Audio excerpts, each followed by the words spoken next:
आप सभी को बारंबार नमस्कार। जैसा आप सब जान रहे हैं कि हमारे इस संस्कृत भवनम चैनल में वर्ग 1 और 2 का पाठ्यक्रम चलाया जा रहा है। इसी उपक्रम में हम आज महाकाव्यों का परिचय लेके आए हैं। जो लोग वर्ग 1 और 2 की तैयारी कर रहे हैं वो हमारे इस चैनल को सब्सक्राइब कर लें, शेयर करें और बेल आइकन की घंटी दबा दें जिससे कि नोटिफिकेशन आपको मिलता रहे। आज हम चलते हैं महाकाव्य में। आपको लगातार वीडियो मिलती रहेगी और आप जम के तैयारी करें। और जैसा पेपर आपका प्रस्तावित है मई में लगभग, तो मैं अब प्रयास करूंगा कि आपका पूरा का पाठ्यक्रम जल्द ही कर दूं। महाकाव्य, तो हम इसके विषय में पढ़ लेते हैं। पहले महाकाव्य किसे कहते हैं और कितने महाकाव्य हैं, कौन लेखक हैं, ये सब कुछ हम यहाँ पे आपको देखेंगे। सबसे पहले आप इसको अच्छी तरह से 2-3 बार वीडियो को सुनें या किताब से पढ़ें तो बहुत अच्छा रहेगा। तो आप खाली समय में सुन सकते हैं और इससे आप नोट भी बना सकते हैं। ये आपका पाठ्यक्रम है महाकाव्य। ज़्यादा बात ना करते हुए हम चलते हैं सीधे। लौकिक संस्कृत भाषा में काव्य रचना का आरंभ वाल्मीकि से हुआ। वाल्मीकि को मधुर उक्तियों का मार्गदर्शी महर्षि कहा गया है। विषय का अलंकृत वर्णन, सरल एवं मनोरम पदों से आकर्षक अर्थों की अभिव्यक्ति की रीति वाल्मीकि ने ही दिखाई। उन्होंने राम को नायक बनाकर आदि काव्य प्रस्तुत किया। वाल्मीकि द्वारा अपनाई गई काव्य पद्धति कुछ काल तक सर्गबद्ध रचना नाम से प्रचलित रही। बाद में इसे महाकाव्य कहा गया। संस्कृत भाषा में कई महाकाव्यों की रचना के बाद उनके लक्षणों का निरूपण काव्य शास्त्रियों ने किया। भामा, दंडी आदि आचार्यों के अनुसार महाकाव्य का जो लक्षण निश्चित किया है वह इस प्रकार है। महाकाव्य सर्गों में बंधा होता है। इसका नायक कोई देवता या उदात्त गुणों से युक्त उच्च कुल में उत्पन्न क्षत्रिय राजा होता है। कभी कभी एक ही वंश में उत्पन्न अनेक राजा भी इसके नायक हो सकते हैं। जैसा कि कालिदास के रघुवंश में महाकाव्य में श्रृंगार, वीर और शांत इन 3 रसों में से कोई एक रस प्रधान होता है।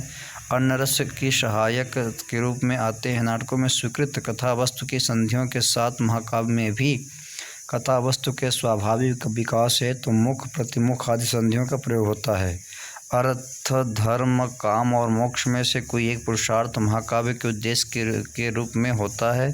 इसके आरंभ में नमस्कार, आशीर्वचन तथा मुख्य कथा का सूचक मंगलाचरण होता है। इसमें कहीं दुष्टों की निंदा और कहीं सज्जनों की प्रशंसा होती है। महाकाव्य में सर्गों की संख्या 8 से अधिक होती है। एक से सर्ग में प्रायः एक ही छंद महाकाव्य में सर्गों की संख्या 8 से अधिक होती है। एक सर्ग में प्रायः एक ही छंद का प्रयोग होता है।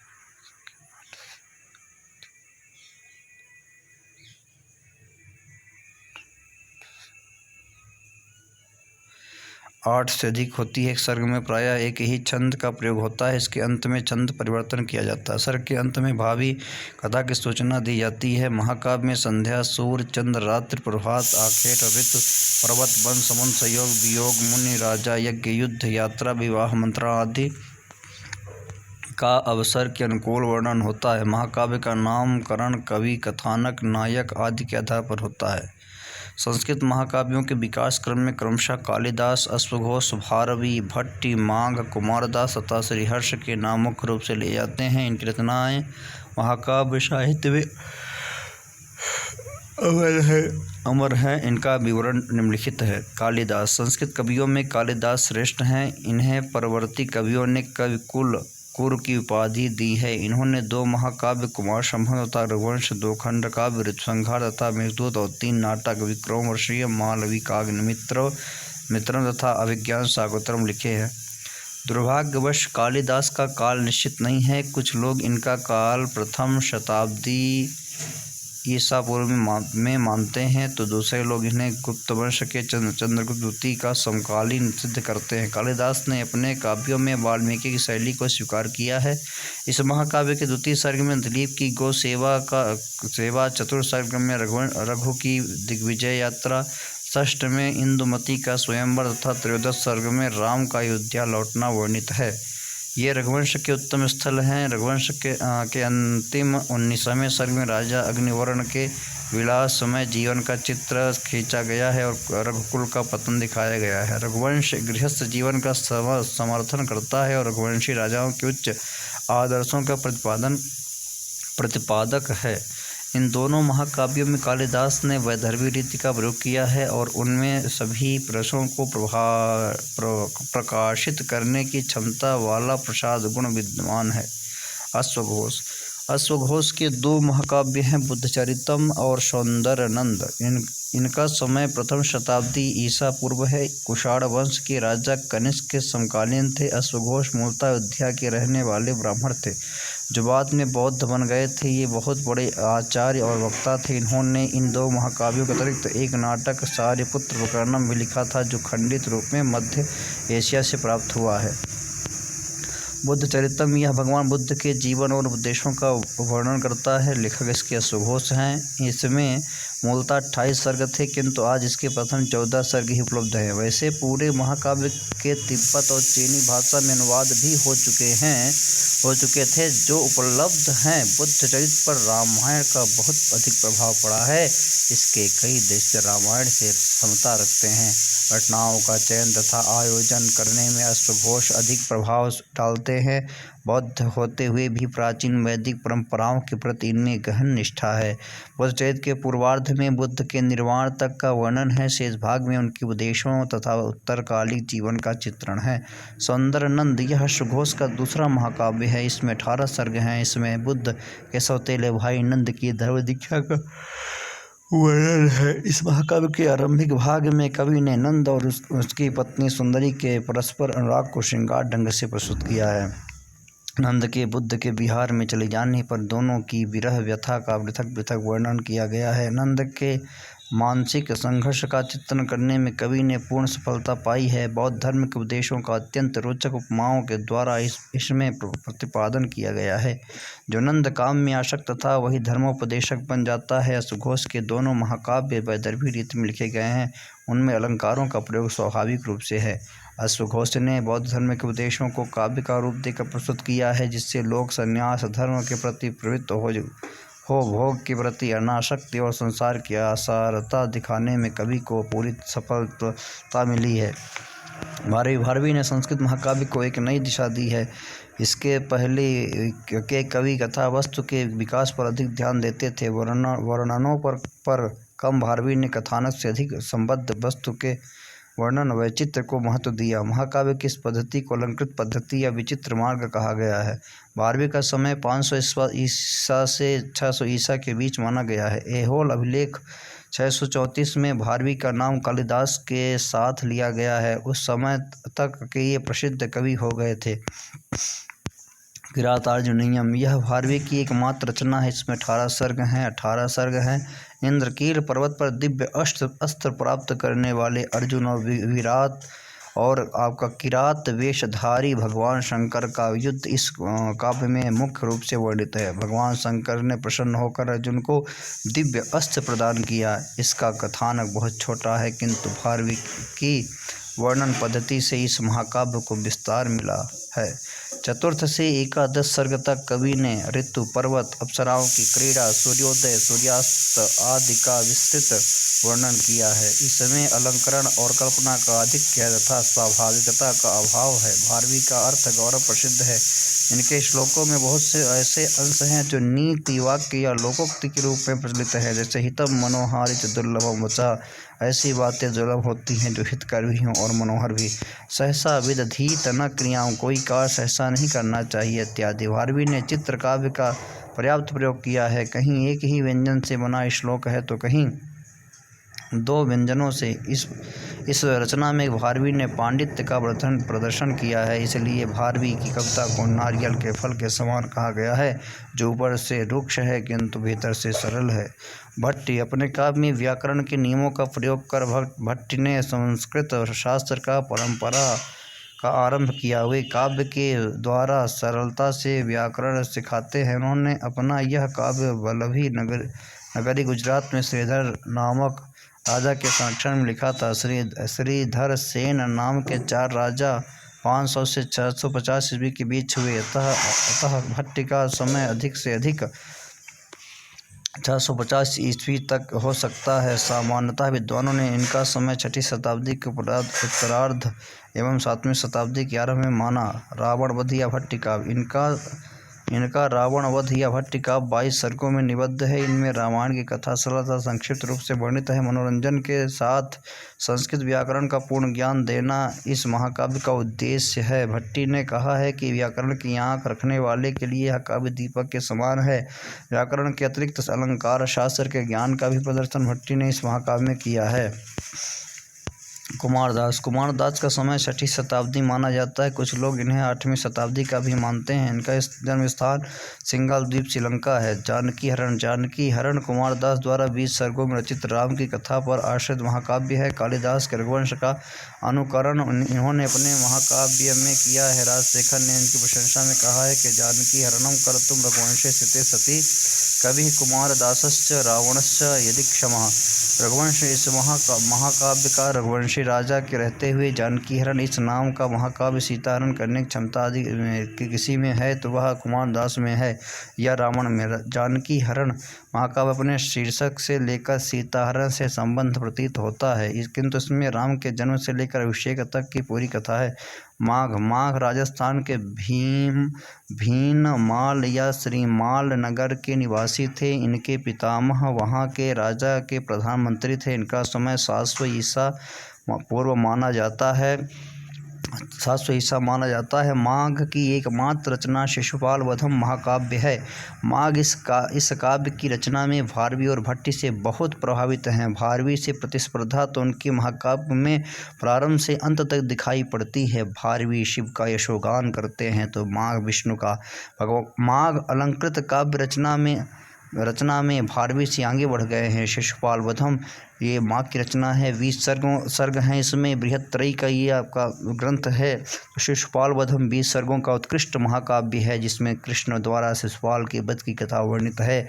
छोटे कथानक को माघ ने महाकाव्य में विस्तृत वर्णों से बहुत बड़ा बना दिया। व्याकरण, राजनीति, वेद, दर्शन, संगीत आदि विविध शास्त्रों के अपने ज्ञान को माघ ने इसमें प्रदर्शित किया। इस महाकाव्य को लिखने में माघ का ऐसा उद्देश्य प्रतीत होता है कि महाकाव्य के छोटे से छोटे लक्षणों को समाविष्ट करके इसे आदर्श महाकाव्य का रूप दिया जा सके। भाषा और छंद दोनों पर माघ का अद्भुत अधिकार है। भारवी के समान इन्होंने चित्र काव्य का भी प्रयोग किया है। इस महाकाव्य को पंडितों के समाज में बहुत प्रशंसा मिली है जिसका प्रमाण यह सुभाषित है। मेघे माघे गतम वयः श्रीहर्ष। यद्यपि माघ के बाद अन्य अनेक कवि हुए किंतु श्रीहर्ष को जो ख्याति मिली वह अन्य किसी को नहीं मिली। श्रीहर्ष विशिष्ट पंडित परंपरा में संपन्न हुए थे। इन्होंने वैशधी चरितम महाकाव्य के अतिरिक्त वेदांत का एक क्लिष्ट ग्रंथ खंड खाद्य भी लिखा था। इनकी शैली पांडित्य से भरी हुई है। माघ के समान श्रीहर्ष भी पांडित्य प्रदर्शन करते हैं किंतु पदों का लालित्य भी सर्वत्र बनाए रखते हैं। श्रीहर्ष का समय 12वीं शताब्दी है। ये कानकुब्ज नरेश जयचंद के सभा में रहते थे। श्रीहर्ष ने अनेक ग्रंथ लिखे। इसकी सूचना इन्होंने नैषधीय चरितम के सर्गों के अंत में दी है। नैषधीय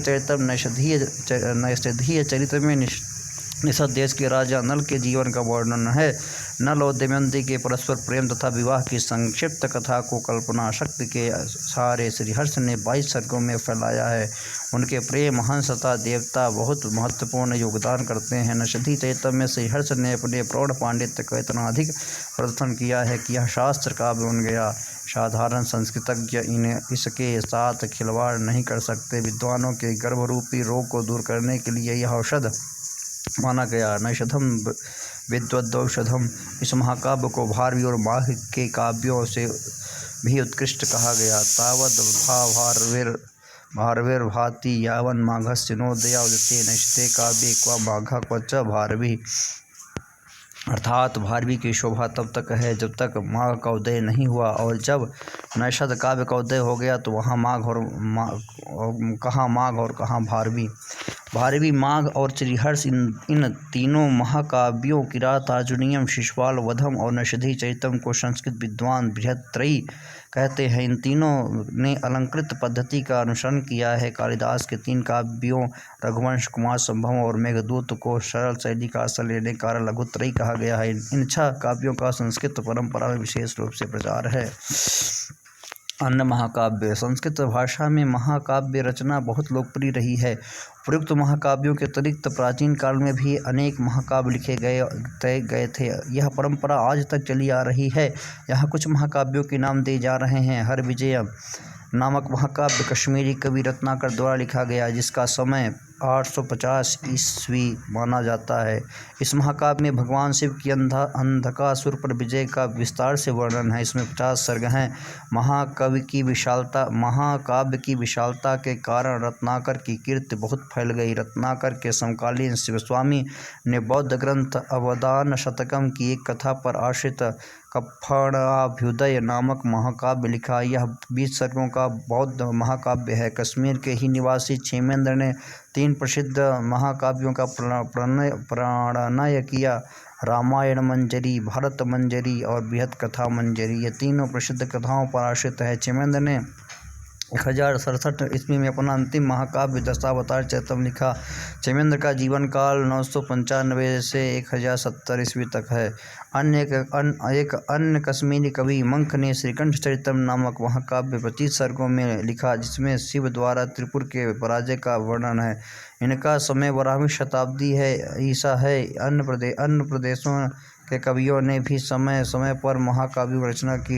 नीलकंठ दीक्षित ने 17वीं शताब्दी में शिवलीलार्णव महाकाव्य 12 सर्गों में लिखा। रामभद्र दीक्षित का पतंजलि चरितम 8 सर्ग, वेंकटनाथ का यादवाभ्युदय, धनेश्वर सूरि का शत्रुंजय महाकाव्य, वाग्भट्ट का नेमि निर्माण काव्य, वीरनंदी का चंद्र प्रभा चरितम, हरिश्चंद्र का धर्मसम्माभ्युदय इत्यादि महाकाव्य प्रसिद्ध है। कुछ महाकाव्य विभिन्न देवताओं तथा शास्त्रीय विषय वस्तु के निरूपण के लिए भी लिखे गए हैं।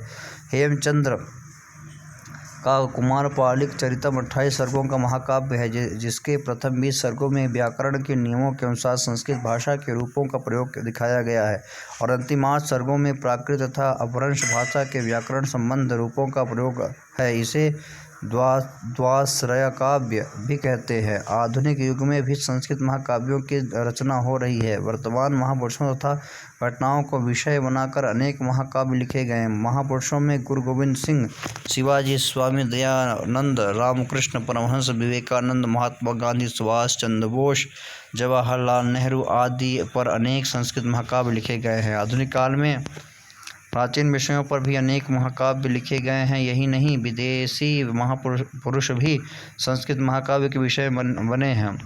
नाटक के समान महाकाव्य भी आधुनिक संस्कृत कवियों की अत्यधिक लोकप्रिय विधा है। ध्यातव्य बिंदु है तो महाकाव्य सर्गबद्ध रचना। महाकाव्य का नामकरण कवि, कथानक अथवा नायक के नाम पर आधारित होता है। कालिदास के 2 प्रसिद्ध महाकाव्य हैं, कुमार संभव सर्ग 8, ऋतवैदर्भी।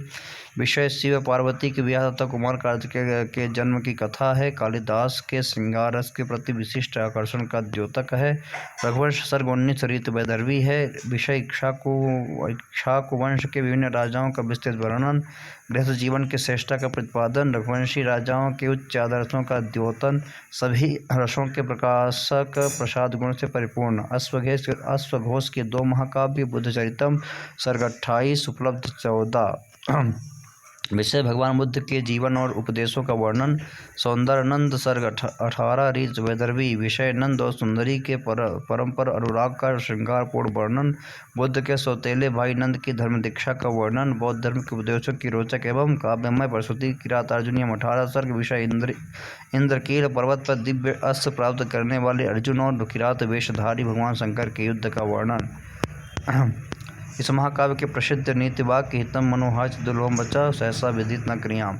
समय 6ठी शताब्दी। रावण वधम भट्टी काव्यम। लेखक भट्टी है। समय 6ठी शताब्दी का उत्तरार्ध एवं 7वीं शताब्दी का आरंभ। विषय रामायण कथा का सरल एवं संक्षिप्त रूप में वर्णन। जानकी हरण, लेखक कुमारदास। विषय राम की कथा पर आधारित। समय 6वीं शताब्दी। शिशुपाल वधम, लेखक माघ हैं। समय 700 ईस्वी है। विषय कृष्ण द्वारा शिशुपाल के वध की कथा का वर्णन है। नैषधि चरित्र, लेखक श्रीहर्ष है।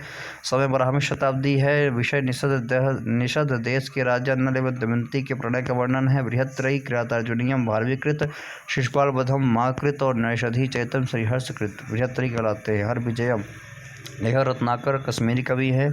समय 850 ईस्वी। विषय भगवान शिव की अंधकासुर पर विजय का विस्तृत वर्णन है।